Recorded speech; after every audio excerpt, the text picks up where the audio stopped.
మహనీయుల త్యాగాల ఫలితంగా సురక్షితంగా జీవించగలుగుతున్నామని, అటువంటి మహనీయుల ఆశయాలకు అనుగుణంగా వైఎస్ఆర్సీపీ అధినేత జగనన్న పాలన సాగించారని, ప్రజల సంక్షేమానికి ఎన్నో సంస్కరణలు తీసుకొచ్చారని వైఎస్ఆర్సీపీ జిల్లా పార్టీ అధ్యక్షులు మాజీ శాసనసభ్యులు జగ్గంపూడి రాజా అన్నారు. రాజమండ్రి పార్లమెంటరీ నియోజకవర్గ ఇన్ఛార్జ్ డాక్టర్ గూడూరి శ్రీనివాస్ ఆధ్వర్యంలో స్థానిక తిలక్ రోడ్లోని రాజమండ్రి పార్లమెంటరీ నియోజకవర్గ పార్టీ కార్యాలయంలో గురువారం 78వ స్వాతంత్ర దినోత్సవ వేడుకలకు జగ్గంపూడి రాజా ముఖ్య అతిథిగా హాజరై జాతీయ పతాకాన్ని ఆవిష్కరించి వందనం చేశారు.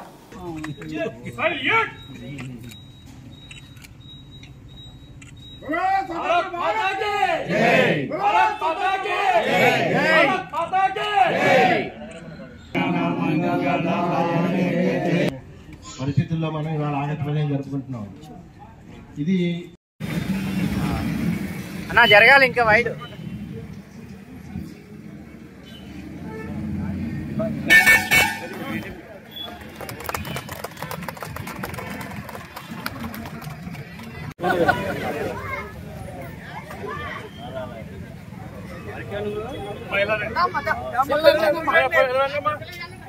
అమ్మా సైడ్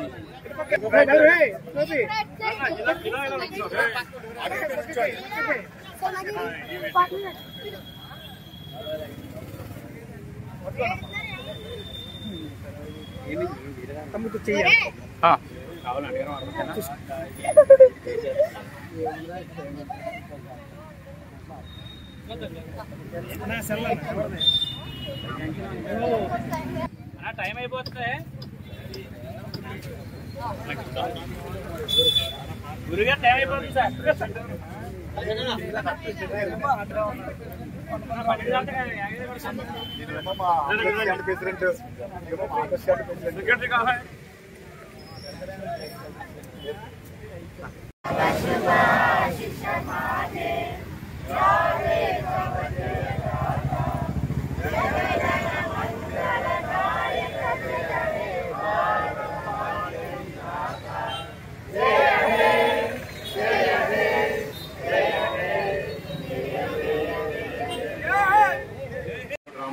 రాజకీయాల్లో రాణించగలిగారు.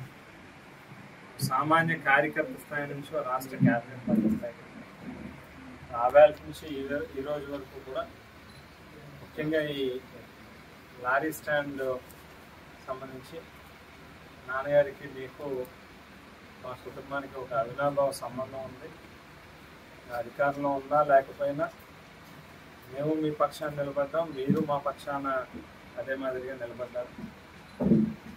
ఎప్పుడు ఏ చిన్న అవసరం వచ్చినా ఆపద వచ్చినా ఖచ్చితంగా మా దృష్టికి తీసుకుంటండి. మేము చేయగలిగినటువంటి సాయం ఎప్పుడు కూడా ఒక అడుగు ముందుంటే చేస్తాం. ఎందుకంటే ఇవాళ మేము ఈ స్థాయిలో ఉన్నామని అంటే దానికి ఖచ్చితంగా ప్రత్యక్షంగాను పరోక్షంగాను మీ యొక్క ప్రోత్సాహమే, మీ యొక్క అండదండలే దానికి కారణం అనేటువంటిది ఎప్పుడు కూడా ఆ కృతజ్ఞతతోనే కానీ తమ్ముడు కానీ లేకపోతే అమ్మ కానీ అందరం కూడా కృతజ్ఞతగా ఉంటాం.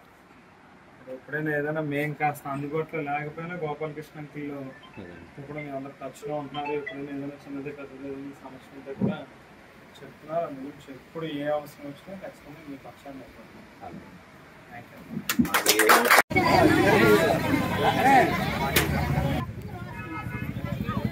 అమ్మా వచ్చేయండి అమ్మా.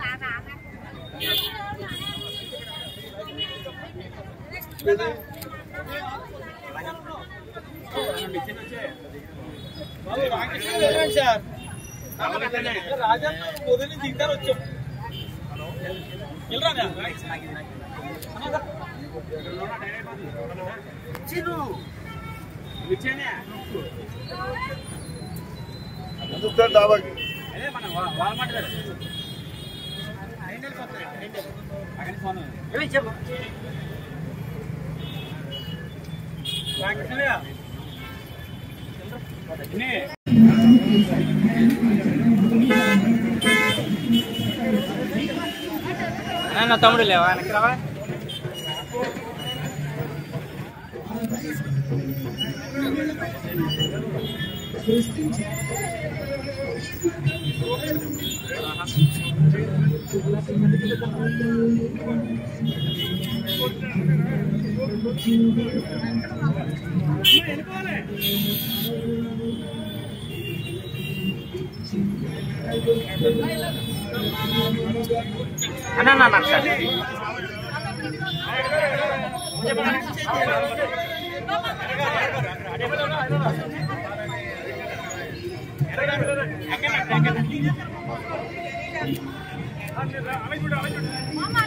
చెయ్యట కన్నా చెయ్యట. అదేవిధంగా మంచి సంక్షేమాన్ని అందించి ప్రతి ఇంటికి కూడా ఏ కొరత లేకుండా తీర్చిదిద్దిన వ్యక్తి జగన్మోహన్ రెడ్డి గారు. రాజకీయాల్లో జయాపజయాలు కామను, మనం దాన్ని పట్టించుకోకుండా ఉత్సాహంగా ధైర్యంగా ఉంటూ మన పార్టీ సీనియర్ నాయకులు రోజు సూర్యప్రకాష్ గారు, నందరి శ్రీనివాస్ గారు, షర్మిలారెడ్డి గారు, అదేవిధంగా డైనమిక్ హీరో మన పార్టీ అధ్యక్షుడు జక్కంపూడి రాయ గారు పార్టీని చక్కగా నడిపిస్తున్నారు. మనందరం కూడా ధైర్యంగా ఉంటూ ఇలాంటి వేడుకలు మరిన్ని చేసుకుని రానున్న రోజుల్లో అద్భుత విజయం సాధిస్తామనే నమ్మకం నాకుంది. మీరందరూ కూడా అదే దిశగా పయనిస్తారని చెప్పి ఆశిస్తూ మరొకసారి అందరికీ స్వతంత్ర దినోత్సవ శుభాకాంక్షలు. స్వాతంత్ర దినోత్సవ శుభాకాంక్షలు. ఇందాక పెద్దలు చెప్పినట్టుగా ఎంతోమంది త్యాగాల ఫలితం ఇవాళ మనం ఈ స్వాతంత్రాన్ని మనందరం కూడా స్వేచ్ఛగా స్వతంత్రంగా ఈ దేశంలో బ్రతకగలుగుతా ఉన్నాం. అయితే వాస్తవానికి ఒక ప్రమాదం పొంచి ఉన్నది ఏంటి అని అంటే, ఏదైతే మన నైబరింగ్ స్టేట్స్ ఉన్నాయో, ఇందాక చెప్పినట్టుగా పాకిస్తాన్ దగ్గర నుంచి మొదలుపెట్టి చైనా కావచ్చు, లేకపోతే ఈవెన్ నేపాల్, బంగ్లాదేశ్ కూడా ఆ జాబితాలో చేరింది. ఇంకో పక్కన ఈవెన్ శ్రీలంక కావచ్చు, దాదాపుగా చుట్టూ ఉన్నటువంటి అన్ని దేశాలతోని కూడా ఇవాళ ఒక సరైనటువంటి రిలేషన్స్ లేనటువంటి పరిస్థితుల్లోకి రోజు రోజుకి వెళ్ళిపోతాం అన్నటువంటి పరిస్థితి. ఇది ఖచ్చితంగా భవిష్యత్తులో ఇబ్బందిగా మారేటటువంటి అవకాశం ఉంది. మరి రాజకీయాలకు అతీతంగా జరుపుకునేటటువంటి పండుగ అయినప్పటికీ కూడా సహజంగా ఇటువంటి బాధ్యతల్ని ఎవరైతే పరిపాలన చేస్తా ఉన్నారో వాళ్ళు తీసుకోవాల్సినటువంటి అవసరం ఉంది. మరి 3 పర్యాయాలు ఇప్పటికే ఇవాళ బీజేపీ పార్టీకి భారతదేశ ప్రజలు అవకాశం ఇవ్వడం జరిగింది. ఇవాళ ఎన్డీఏ కూటమిగా ఉన్నటువంటి ఆ ప్రభుత్వం మీద భారతదేశం యొక్క సమగ్రతను కాపాడాల్సినటువంటి బాధ్యత ఉంది. కాబట్టి ఖచ్చితంగా మన నైబరింగ్ స్టేట్స్తో కాస్త కార్డియల్ రిలేషన్స్ అనేటువంటిది మెయింటైన్ చేయాల్సినటువంటి అవసరం ఖచ్చితంగా వాళ్ళ మీద ఉంది. ఈ గురించి స్వాతంత్ర దినోత్సవ సందర్భంగా మనందరి తరఫున కూడా మరి కేంద్ర ప్రభుత్వాన్ని కూడా అడుగుతా ఉన్నాం, ఖచ్చితంగా ఆ రకమైనటువంటి చర్యలు తీసుకోమని చెప్పి. అదేవిధంగా ఇందాక డాక్టర్ అంకుల్ చెప్పినట్టుగా ఏదైతే గొప్ప పోరాటాలు ఉద్యమాలు చేశాం, ఈవేళ మనం ఇంత స్వేచ్ఛగా జీవించడానికి అవకాశం కల్పించినటువంటి మహానుభావుల యొక్క ఆశయాలు మేరకు ప్రభుత్వం తాలూకా బాధ్యతని గుర్తెరిగి ప్రతి అడుగు కూడా ముందుకు వేసినటువంటి నాయకులు మాజీ ముఖ్యమంత్రి వర్యులు మన పార్టీ అధ్యక్షులు జగన్మోహన్ రెడ్డి గారు. మరి బహుశా రాజకీయాలు అనేటువంటివి సహజంగా ఒక్కొక్కసారి కింద పడతా ఉంటాం, మళ్ళీ పైకి లేస్తూ ఉంటాం. కానీ అధికారంలో ఉన్నటువంటి సందర్భంలో చేసినటువంటి పనులు అనేటువంటివి ఎప్పుడు కూడా శాశ్వతంగా నిలుస్తాయి. నుంచి ఖచ్చితంగా ఈ రాష్ట్రానికి మేలు చేయాలి అనేటువంటి సదుద్దేశంతో అనేక సంస్కరణలు తీసుకొచ్చారు. ప్రతి పేదవాడు ఈ సమాజంలో ఉన్నటువంటి అట్టడుగున వర్గాల ప్రజలకి మంచి చేయాలనేటువంటి దృఢమైన సంకల్పంతో జగన్మోహన్ రెడ్డి గారు పనిచేశారు. మరి ఈ సందర్భంగా వారిని కూడా ఈ సందర్భంగా తలుచుకుంటూ ఒకే ఒక్క మాట చివరిగా చెప్పి ముగిస్తాను.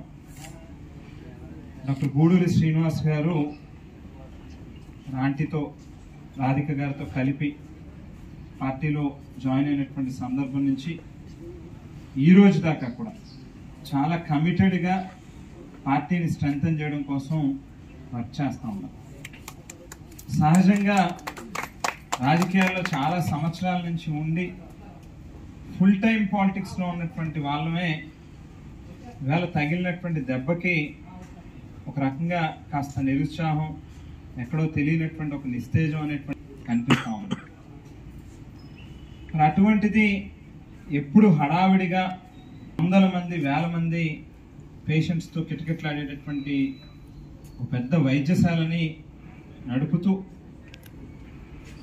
ఆయన చెయ్యేస్తే చాలు రాజకీయాలకి అన్నిటికీ అతీతంగా జరుపుకునేటటువంటి అతిపెద్ద పండగ ఈ స్వాతంత్ర దినోత్సవం. ఏదైతే ఎంతోమంది మహానుభావుల యొక్క త్యాగాల ఫలితంగా ఇవాళ స్వేచ్ఛగా స్వాతంత్రంగా మనం జీవిస్తూ ఉన్నాం ఈ దేశం గురించి. మరి వీటికి కారకులైనటువంటి ఆ మహానుభావుల యొక్క ఆశయాలని ఖచ్చితంగా పుణికిపుచ్చుకుని వాటికి అనుగుణంగా గడిచినటువంటి 5 సంవత్సరాలు ప్రీతమ మాజీ ముఖ్యమంత్రి వర్యులు అలాగే వైఎస్ఆర్ కాంగ్రెస్ పార్టీ అధ్యక్షులు జగన్మోహన్ రెడ్డి గారి యొక్క సారథ్యంలో ఈ రాష్ట్ర ప్రజలందరికీ కూడా పరిపాలన అనేటువంటిది అందించుకోవడం జరిగింది. మరి బహుశా రాజకీయాల్లో గెలుపు ఓటములు అనేటువంటి సహజమైనప్పటికీ మరి ఖచ్చితంగా గడిచినటువంటి 5 ఏళ్ళు ఈ దేశం యొక్క ప్రగతికి, రాష్ట్రం యొక్క ప్రగతికి, సమాజంలో అట్టడుగున ఉన్నటువంటి వర్గాల ప్రజలకి అన్ని రకాల సంక్షేమ పథకాలు ఏ ఒక్కరికి రూపాయలు లంచం ఇవ్వాల్సినటువంటి అవసరం లేకుండా మేలు చేకూర్చేటటువంటి కార్యక్రమం జరిగింది. అందు గురించి ఈవేళ ప్రస్తుతం పరిపాలన ఉన్నటువంటి ఎన్డీఏ ప్రభుత్వాన్ని కూడా అడుగుతాము. ఏదైతే దేశం యొక్క సమగ్రతను కాపాడాల్సినటువంటి బాధ్యత ప్రభుత్వాల మీద ఉంది. ఈవేళ మన నైబరింగ్ స్టేట్స్ని ఎక్కడ చూసినా కూడా పక్క పాకిస్తాన్ నుంచి మొదలుపెట్టి చైనా, లేక నేపాల్ కావచ్చు, లేకపోతే బంగ్లాదేశ్ కావచ్చు, శ్రీలంక కావచ్చు, ఇట్లా ఏ ఒక్క దేశంతో కూడా సత్సంబంధాలు అనేటువంటివి మెయింటైన్ చేయట్లేదు. ఇది భవిష్యత్తులో ఇబ్బందికరమైనటువంటి పరిస్థితి వచ్చేటటువంటి అవకాశం ఉంటుంది. కాబట్టి వీటిని ప్రాపర్గా కన్సిడర్ చేసి ఏ రకంగా వీటికి సొల్యూషన్ చూడాలనేటువంటి కూడా చూడాల్సినటువంటి బాధ్యత ఎన్డీఏ ప్రభుత్వం మీద కూడా ఉందని చెప్పి